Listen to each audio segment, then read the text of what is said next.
Extraordinaria pelea. Todos los que son de mi generación seguramente se acordarán de esa gran pelea. Sin embargo, esa es una pelea que duró unos cuantos minutos. Yo te quiero hablar de un conflicto que ha tenido una historia muy larga. Me refiero al conflicto entre ciencia y fe. Por muchos años hemos creído seguramente que la ciencia y la fe están en conflicto.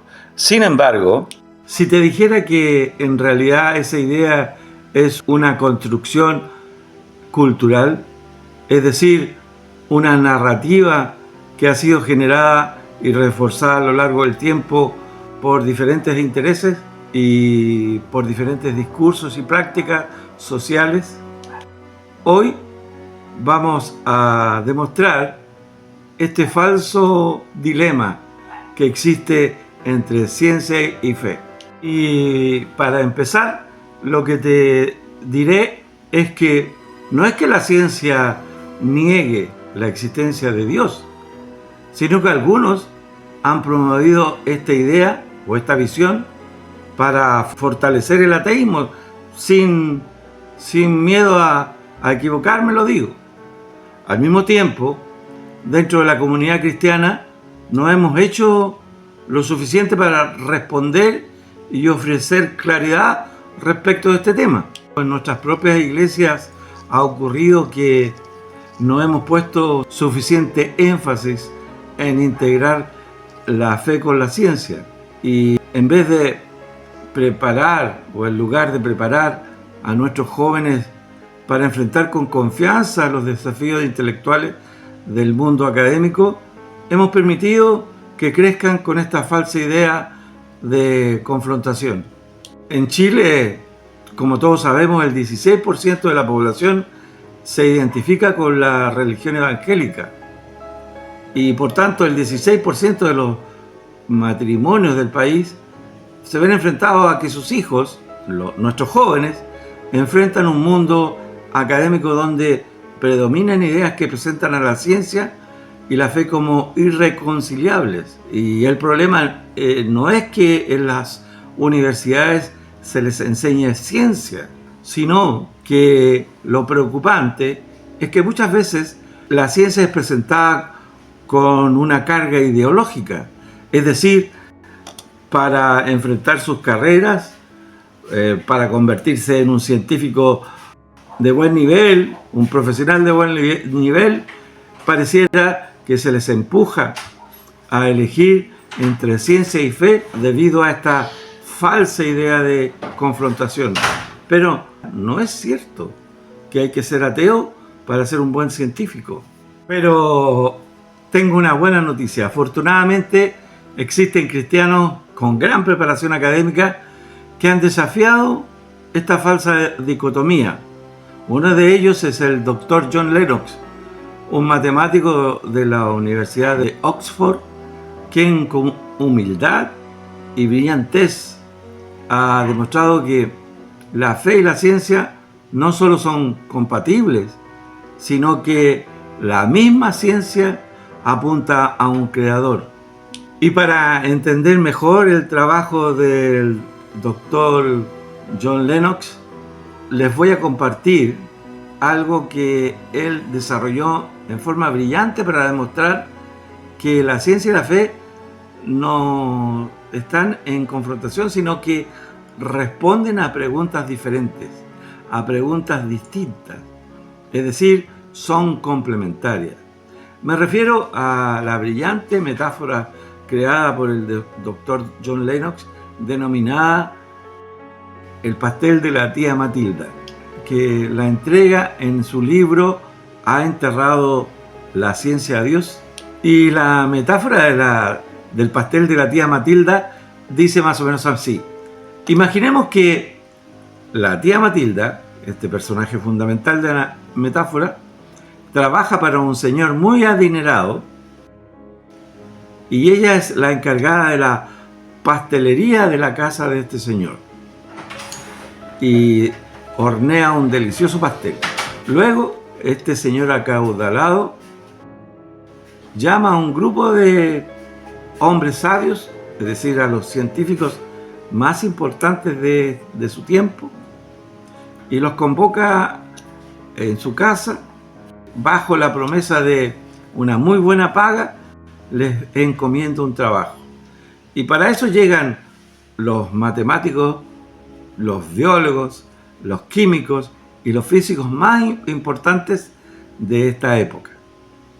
Entonces, él les pide que analicen el pastel de la tía Matilda, que obtengan toda la información que sea posible en sus disciplinas, de acuerdo a los métodos especializados que ellos utilizan respecto del pastel de la tía Matilda. Por tanto, los primeros que se abocan al trabajo fueron los químicos, y que obtienen todos los elementos químicos que conforman los ingredientes que se utilizan para elaborar el pastel.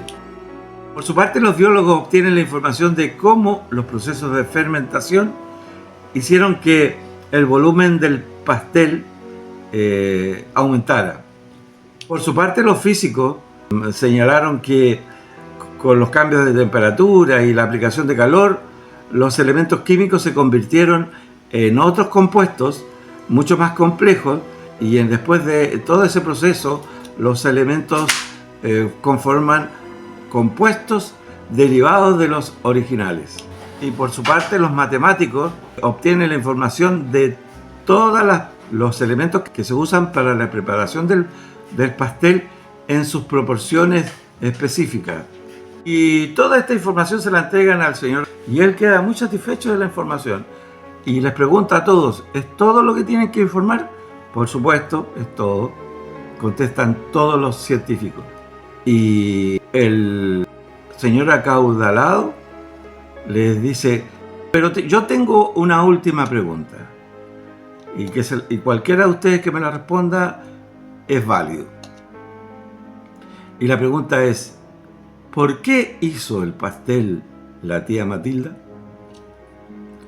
Y ninguno de los científicos presentes que había trabajado y había elaborado y había recabado información preciosa del pastel pudo responder esa pregunta. Y esa es la metáfora del pastel de la tía Matilda, que nos muestra que en realidad la ciencia se preocupa de obtener toda la información de cómo están hechas las cosas o cómo funcionan las cosas. Sin embargo, cuando se trata de explicar el por qué las cosas han sido hechas, se requiere otro tipo de fuente. Y en este caso, en la metáfora del pastel de la tía Matilda, la única forma de saber o por qué la tía Matilda había hecho el pastel era precisamente preguntándole a ella. No hay otra forma. Los científicos podrían especular, pero podrían inclusive hasta ofenderla, porque suponiendo que los matemáticos dijeron porque tenía los elementos, pero ella a lo mejor lo hizo porque estaba de cumpleaños la hija del señor acaudalado. ¿Te fijas? Por tanto, lo que nos muestra esta metáfora es que la ciencia responde un tipo de pregunta y la fe responde otro tipo, más asociado con el propósito y la voluntad de hacer las cosas. La respuesta no la podían dar los especialistas o los científicos, porque la respuesta del propósito de la creación del pastel no está en la ciencia, está en la voluntad y el propósito de la tía Matilda. De la misma manera, la ciencia puede explicarnos cómo funciona el universo, puede decirnos cómo se mueven los planetas, pero no nos puede responder por qué. Y este es el gran fundamento que usa el señor Lennox para defender su postura de que la ciencia y la fe no están en conflicto, son complementarias, porque se preocupan de un tipo distinto de preguntas.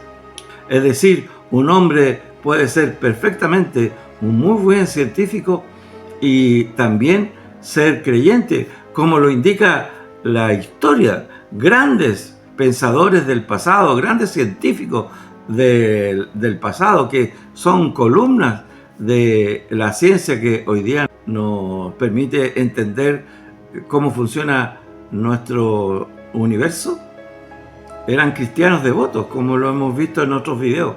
Así que nuestro desafío como cristianos es que nuestra generación saque de su pensamiento esta idea errada. También es nuestra responsabilidad que la presente generación de jóvenes y las futuras también, si Dios así lo permite, enfrenten el mundo académico sin esta presión de tener que elegir entre ciencia y fe, puesto que es una decisión artificial, una decisión guiada por intereses para complicar la existencia de los creyentes en el mundo. Sin embargo, también existen hombres como el señor Lennox y otros más, de los cuales les seguiré compartiendo en otros videos su material maravilloso